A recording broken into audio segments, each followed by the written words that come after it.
Hi everyone. I think what we're going to do for the next month or so is just to see if it works. We're going to do a little bit of a roundup every Monday morning. James has asked me to go through the previous on Saturday, how things worked out, maybe a couple of horses to follow out of the meeting. So I'll get that done on Mondays and well, most Mondays, and get it out to you guys lunchtime or Monday afternoon. So having a look at the weekend is pretty. It was a very hard weekend, for Saturday.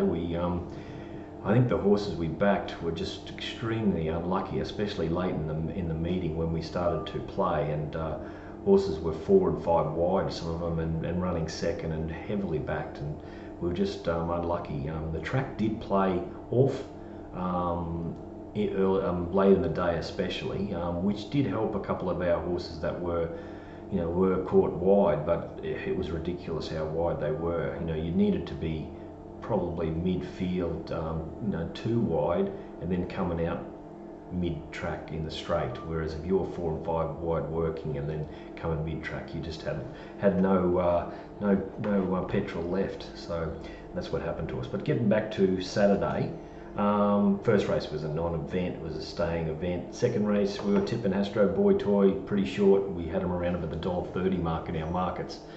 It shortened into $1.40. We were able to get something on around the $1.80, $1.85 mark in the morning, and it did a good job. We're not concerned, but we thought Scathing would run second, and I think that Quinella played really good. Trifectas and first fours, we got them as well. So it was a pretty good race, that one. Scathing, it's proved the form is pretty good out of its race. So that Alligator horse that raced against Scathing, I think that Alligator horse from the Kendrick, no, it's not Kendrick's, it's Van Dyke's.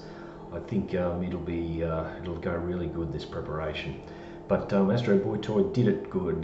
He sort of just dropped off a little bit coming to just early in the straight when Scathing dashed, and that he knuckled down and got it down. He wasn't probably the better part of the track, which helped him, but that puts a little bit more merit on Scathing as well. So both horses are going well. Third race, another 1800 metre race. We didn't make head and tail in this race. So Aquabeat was 1800, which was a really worry for it. They put plenty of money on it, but it's stayed inside there, and he just didn't get the 1800. All Ward got up on the inside. This is where I was thinking the fence was no good after the first couple, but then All Ward went back on the inside, so it threw a doubt in my mind. But we didn't really play in that race. Race 4, because I was still thinking that the fence was no good, I went totally off Boom Chicka Boom. I was thinking, it's going to be hard up against the fence. So I was happy to play in this race, and we backed Power Command. It went okay. I thought it should have gone a bit better than it was, because as the track showed later in the day, the fence wasn't any good, and Boom Chicka Boom was able to lead on the fence and keep going. So it was an okay win, but I think the chases were no good. A horse like Wernpar, which they put an absolute stack on it, came out a long way behind at the start, and was able to finish midfield. And if he would have got a crack at him, he probably would have only finished 1 to 2 lengths off him. So by it coming out so slow, this was such a weak race, and it'll be hard to follow any horses apart from Wernpar out of that race. As I said, we were on Power Command. It was disappointing, even though it ran fourth or third or fourth. Race 5, what did we do here? We didn't play here.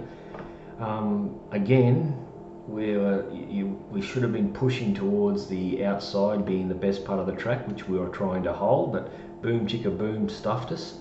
So we were negative. We didn't know what to do, whether the fence was good or bad. Then by this race, we're saying, okay, the fence is no good. A horse like Coberian come down the middle. It pulled in its trial, and it didn't pull in this race. It was able to come to the outside and was able to win. We had it around $16, and it was $9 a Menzel we had in the market.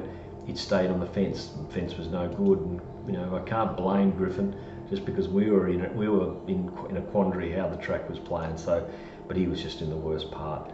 The next race was won by Langro.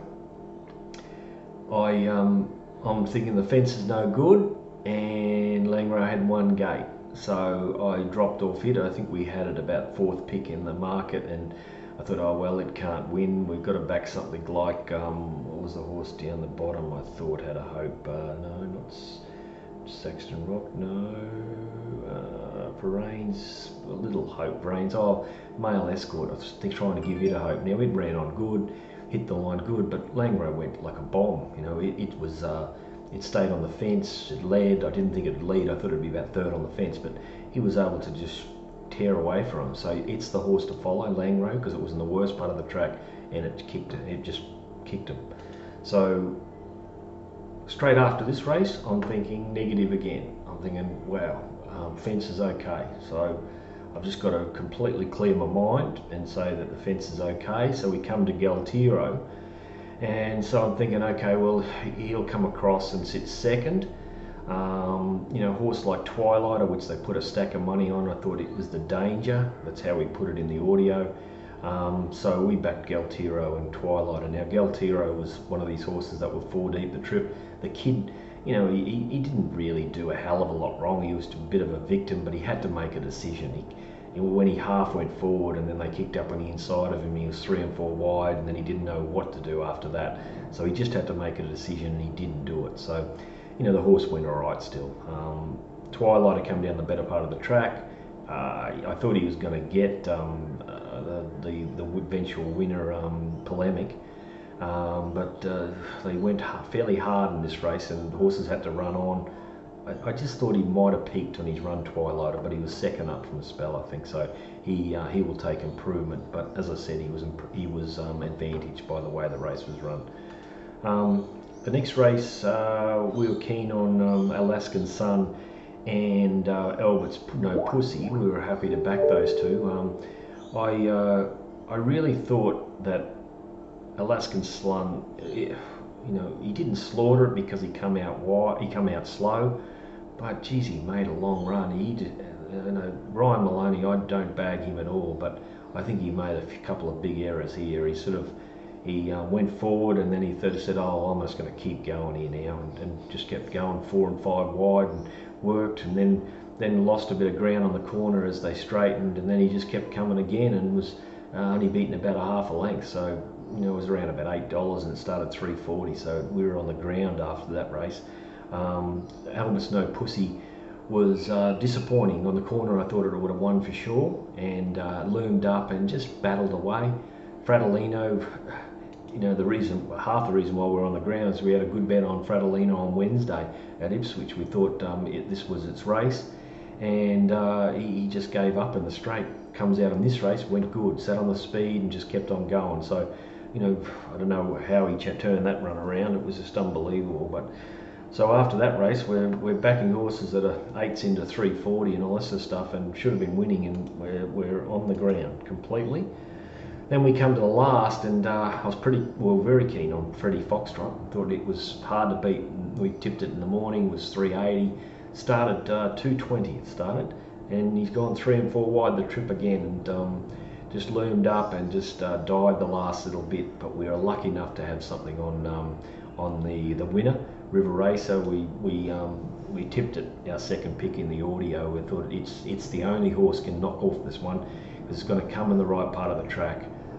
He's the best horse in the race, and if you've got it fit enough, well, he'll power over him, and that's what he did. I think Freddie Foxtrot would have beaten it if he would have been able to get a bit of cover, but he was just stranded out there, and he was just vulnerable late. So we finished up. We did our money, but we got something back in the last race, just because River Dancer was around the $20 mark on Betfair, so that wasn't too bad. But anyway, that's about all from me. I think the horse to follow is that one early in the day, about race 6, I think it was, Langro. Apart from them, I would forgive a lot of horses that you find that were in the first, you know, the 1, 2, 3 lane.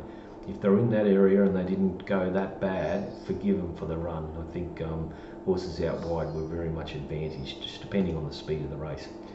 Okay, that's all from me. Okay, guys, we'll get back to you on Monday, but we'll see you on Saturday for Q&A. We'll be doing that around about the 8:30 to 9:30 area, depending on how busy we are or how far we can get it. We've got Hong Kong on the weekend as well, starting up at Sha Tin on Sunday, so that's going to be a big meeting. All right, guys, thanks. Cheers.